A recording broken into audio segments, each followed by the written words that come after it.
नमस्कार मित्रों, कैसे? उम्मीद करता हूँ कि आप सब अच्छे होंगे और आपकी पढ़ाई बढ़िया चल रही होंगी। इसके साथ में अपन पिछले वीडियो में चर्चा की थी कालीबंगा की सभ्यता के बारे में। कालीबंगा की खोज कब हुई, किसने की, उत्खनन किसने किया और कालीबंगा में विभिन्न प्रकार के जो उत्खनन में मिलने वाली वस्तुओं के बारे में चर्चा की। उसी को आगे बढ़ाते हुए अपन चर्चा करते हैं कि कालीबंगा में जो भवन मिले थे उस भवन की चर्चा की थी। अपन पढ़ रहे हैं कालीबंगा सभ्यता। अपन ने चर्चा की थी कालीबंगा में जो भवन मिलते हैं वो भवन सड़कों के किनारे बने हुए हैं। भवन सड़कों के किनारे बने हैं। भवन तो सड़कों के किनारे बने हुए हैं, लेकिन इस भवनों के खिड़कियां और दरवाजे की बात करें तो ये खुलती हैं गलियों की ओर, अर्थात घर के पीछे की ओर खुलती हैं। यानी कि इस भवनों अर्थात घरों की जो दरवाजे तथा खिड़कियां की बात करें तो ये भवनों की दरवाजे और खिड़कियां खुलती थी पीछे की ओर खुलती थी। पीछे की ओर खुलने का कारण है इस कालीबंगा की सभ्यता के जो लोग थे ये शांति प्रिय लोग थे, इसीलिए इनके मुख्य दरवाजे खिड़कियां होती थी वो गलियों में खुलती थी, अर्थात घर के पीछे की ओर खुलती थी, मुख्य सड़क की ओर नहीं खुलती थी, क्योंकि यहाँ के लोग शांति प्रिय थे। तो अपन बता सकते हैं कि कालीबंगा सभ्यता के लोग शांति प्रिय थे, इसीलिए वो अपने घरों की खिड़कियां और दरवाजे पीछे की ओर खोलते हैं, क्योंकि मुख्य सड़क पर कभी शांति होती नहीं है। आगे अपन ने बात की थी तो घरों के जो निर्माण की बात की थी, निर्माण हुए थे ईंटों से और कच्ची और पक्की ईंटों का प्रयोग किया। समय और आगे बढ़ा तो कालीबंगा सभ्यता की खुदाई हुई, तो खुदाई में मिली नालियाँ। क्या मिली? तो नालियाँ मिली। इस नालियों के निर्माण की बात करें तो निर्माण में इसके लिए प्रयोग में ली गई लकड़ी। क्या ली गई? लकड़ी, और लकड़ी के साथ में प्रयोग किया गया ईंटों का। किसका? ईंटों का। विश्व की एकमात्र सभ्यता कालीबंगा सभ्यता है जिसमें नालियों में किसका प्रयोग होता है? लकड़ी का प्रयोग होता है। बाकी नालियों में लकड़ी का प्रयोग नहीं होता है, लेकिन कालीबंगा सभ्यता में लकड़ी का प्रयोग किया गया। बात करें नालियों की तो नाली बनाने की भी इस कालीबंगा सभ्यता में विधि थी। किस प्रकार से विधि थी? तो बात करें तो नाली बनी, नाली से बाद में फिर गड्ढा बनाया, फिर नाली बनाई, फिर गड्ढा बनाया, फिर गड्ढा, फिर नाली। इस प्रकार से जो नाली है वो मुख्य नाले में जोड़ दी गई। किस नाले में? मुख्य नाले में। तो इस गड्ढा बनाने का भी पीछे मुख्य कारण रहा होगा, यानी कि ये क्या बनाया? गड्ढा, खड्डा, ठीक है। ये जो नालियाँ थी, नालियों में अपशिष्ट पदार्थ, गंदा जो पदार्थ चलता है, गंदा पानी, इस गंदे पानी में, ठीक है, कंकड़ पत्थर, पॉलीथीन की थैलियाँ कुछ भी जाती थी वो पानी के साथ आती थी, और जो कचरा कूड़ा था वो इस गड्ढे में गिरता था। बाकी जो पानी निकलता था वो आगे चला था, जो कचरा कूड़ा जो कंकड़ था वो इसमें और फिर बाद में जो पानी था मुख्य नाले से गांव से बाहर निकल जाता था। और बात करें इस गड्ढे, यानी कि जब कंकड़ पत्थर, ठीक है, पॉलीथीन की थैलियाँ से ये जब गड्ढा भर जाता तो इनके सफाई का जो काम किया जाता था, आपको पता है सफाई का काम नगरों में करते हैं नगर निगम। कौन करते हैं? नगर निगम। तो अर्थात अपन कह सकते हैं नगर निगम की जो सबसे पहले जानकारी मिली है अपने को कहाँ से मिली है? कालीबंगा सभ्यता से मिली है।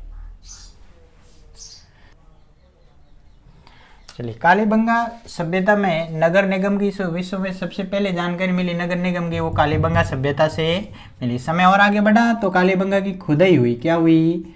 खुदाई। तो इस खुदाई में मिला है एक व्याघ्र मुद्रा। कैसी मुद्रा? व्याघ्र मुद्रा का मतलब बाघ की, उस पे बाघ का जो फोटो चित्रित था उस प्रकार की एक मुद्रा मिली। उसके बाद में अपन चर्चा करें तो इसी खुदाई में मिला एक उस्त्रा। उस्त्रा बोले तो वो उस्त्रा वही है जो बाल काटने के लिए काम में आता, अर्थात जो कालीबंगा सभ्यता के लोग होते हैं वो दाढ़ी बढ़ा के नहीं रहते थे, एकदम कैसे रहते थे, चकाचक रहने वाले कौन सी सभ्यता के लोग थे, कालीबंगा के थे। उसके बाद में अपन बात करें इसी कालीबंगा की खुदाई में मिले अपने को 7 अग्नि वेदिका। इसी अग्नि वेदिका को अपन कह सकते हैं यज्ञ कुंड, यज्ञ कुंड। यानी कि कालीबंगा की खुदाई में 7 अग्नि वेदिका, इसी को यज्ञ कुंड कहते हैं। ये भी कहाँ से मिली, कालीबंगा से। समय और आगे बढ़ा तो कालीबंगा की खुदाई में बात करें, यहाँ पे मिला एक व्यक्ति पशु को लेकर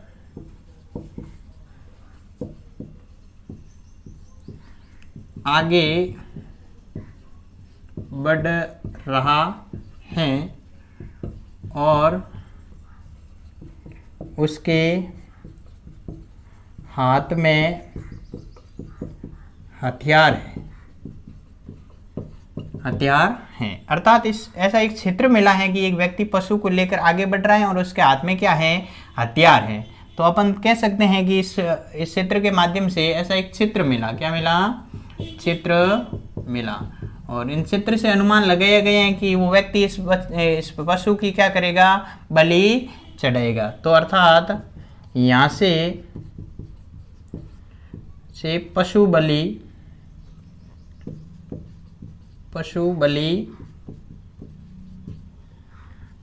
का प्रमाण मिलता है। आगे की अपन बात करें तो इस सभ्यता में जो मिले अपने को जुते हुए, अर्थात हल से जुते हुए खेत, यानी कि हल से जुते हुए खेत के प्रमाण कहाँ से मिले, तो कालीबंगा से मिले। मोस्ट इंपोर्टेंट क्वेश्चन है, एग्जाम में कई बार पूछा जाता है कि हल से जुते हुए खेत के प्रमाण मिले, खेत के प्रमाण मिले तो कहाँ से मिले, बता देना, कालीबंगा से मिले। इसी के आगे की अपन बात करें तो यहाँ पे जो खेती होती थी वो गेहूं प्लस जौ के साथ होती थी, अर्थात एक बाली में गेहूं एक बाली में जौ, इन दोनों की जो एक साथ दोनों जो खेती करते हैं उसे कहते हैं मिश्रित या फिर संयुक्त कृषि, यानी कि गेहूं और जौ दोनों की फसलें साथ में उगाई जाती थी, इसलिए इसे कहते हैं संयुक्त कृषि। और अन्य फसलों की बात करें तो यहाँ पे चावल भी मिले हैं। चावल के साथ में क्या मिले, तो बता देना, सरसों भी मिले हैं। लेकिन चने की जानकारी कालीबंगा से नहीं मिलती है। गेहूं और जौ इन दोनों की कृषि कहलाती है मिश्रित कृषि। अन्य फसलों की बात करें तो यहाँ पे चावल होते हैं और साथ में क्या मिले, सरसों। चने की जानकारी कालीबंगा से नहीं मिली। समय और आगे बढ़ा तो इस कालीबंगा की बात करें तो कालीबंगा जो क्षेत्र है, एक क्षेत्र बहुधान्यदायक क्षेत्र था, बहुधान्यदायक क्षेत्र, यानी कि तत्कालीन समय में जो कालीबंगा था वो धान उत्पादन की दृष्टि से सर्वाधिक जो बहुधान्य क्षेत्र था। वर्तमान के परिदृश्य में बात करें तो वर्तमान में जो कालीबंगा है हनुमानगढ़ और गंगानगर के आसपास में, वर्तमान में राजस्थान में सर्वाधिक जो धान होता है वो गंगानगर और हनुमानगढ़ में होता है, और उस समय जो होता था कालीबंगा में होता था। यानी कि जलवायु में कोई परिवर्तन नहीं हुआ है, समय में परिवर्तन हो गया, नाम में परिवर्तन हो गया, लेकिन जलवायु में परिवर्तन नहीं हुआ। उस समय भी सर्वाधिक धान उत्पादन होता था इसी क्षेत्र में और अभी भी वर्तमान में वही हो रहा है। आगे की अपन चर्चा करें तो कालीबंगा सभ्यता में अपने को मिलती हैं यहाँ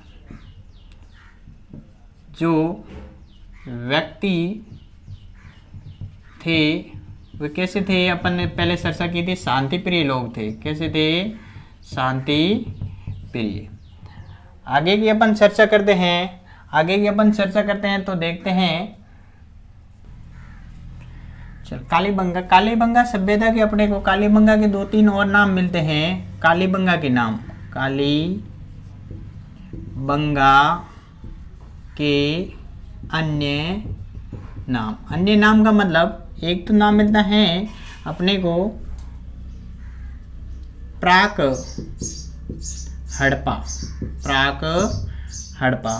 और दूसरा अपने को मिलता है हड़प्पा समकालीन और तीसरा मिलता है अपने को पश्य हड़प्पा। बात करें इन तीनों के नाम की तो इन तीनों का नाम ऐसे रखा गया है कि जब हड़प्पा सभ्यता थी उनसे पहले भी कौन सी सभ्यता थी? कालीबंगा सभ्यता, यानी कि हड़प्पा से पहले भी सभ्यता कौन सी थी? कालीबंगा। इसीलिए इसका नाम रखा कौन सा? प्राक हड़प्पा। यानी कि जब हड़प्पा जो सभ्यता थी तो हड़प्पा सभ्यता थी उस समय भी कौन सी थी? कालीबंगा सभ्यता थी। यानी कि हड़प्पा के समय भी कालीबंगा सभ्यता थी, इसीलिए इनका नाम रखा गया हड़प्पा समकालीन। और पश्य हड़प्पा का मतलब जब हड़प्पा का पतन हो गया, हड़प्पा सभ्यता का पतन हो गया, उसके बाद भी जीवित रहने वाली कौन सी सभ्यता थी? कालीबंगा सभ्यता थी। इस कारण इसका नाम रखा गया पश्य हड़प्पा। आगे अपन चर्चा करें तो इस कालीबंगा सभ्यता से अपने को मिलती हैं 3 समाधान के प्रकार। तो कालीबंगा सभ्यता से 3 प्रकार के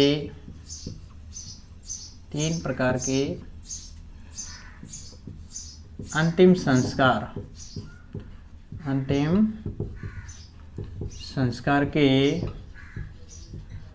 बारे में जानकारी मिलती है। 3 प्रकार के अंतिम संस्कार की बात करें तो पहला प्रकार था आंशिक समाधान,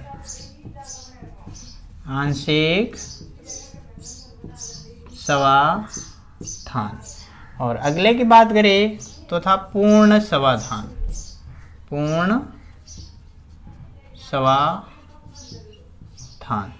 और अगले की अपन बात करें तो अगला था अपने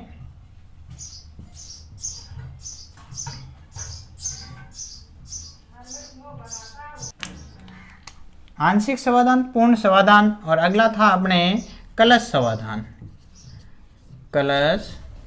समाधान।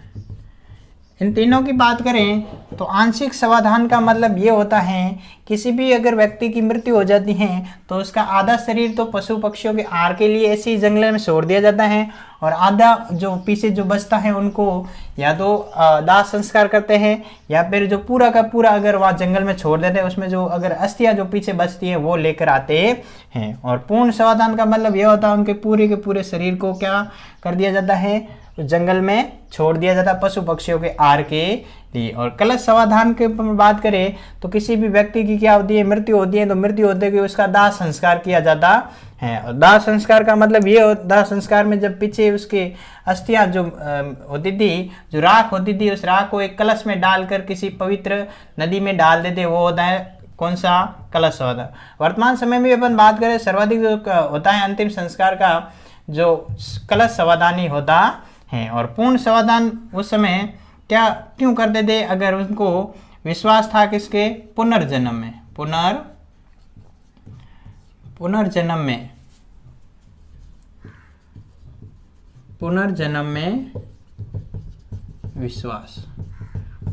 में विश्वास रखते थे, वो पूर्ण समाधान करते थे। जब उनका मतलब जो उनको दफनाते थे शव को, तो दफनाने के साथ में उससे जो संबंधित जो भी वस्तुएं थी जैसे थाली लोटा, उनसे संबंधित जो भी वस्तुएं थी उनके साथ में दफनाते थे। इसके बाद की अपन बात करें तो हड़प्पा काल का जो पतन होता है, यानी कि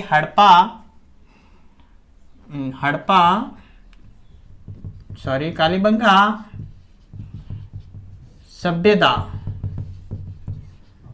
के पतन की अपन चर्चा करें तो इसका पतन होता है प्राकृतिक प्रकोप से।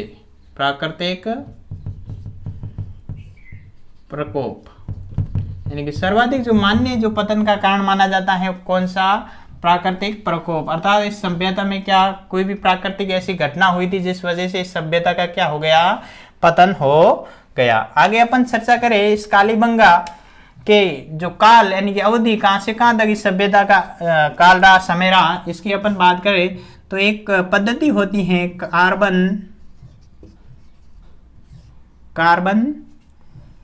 14, इसी को बोलते हैं C14। कार्बन 14 पद्धति के अनुसार इस कालीबंगा का काल, कालीबंगा सभ्यता का कालक्रम, तो ये सभ्यता अपने को बता रही है C14 के अनुसार, बता रही है 2300 ईसा पूर्व से 1750 ईसा पूर्व तक, यानी कि जो कार्बन 14 पद्धति है, C14 पद्धति, इसके अनुसार अपनी जो कालीबंगा सभ्यता का जो काल था वो काल था 2300 से लेके 1750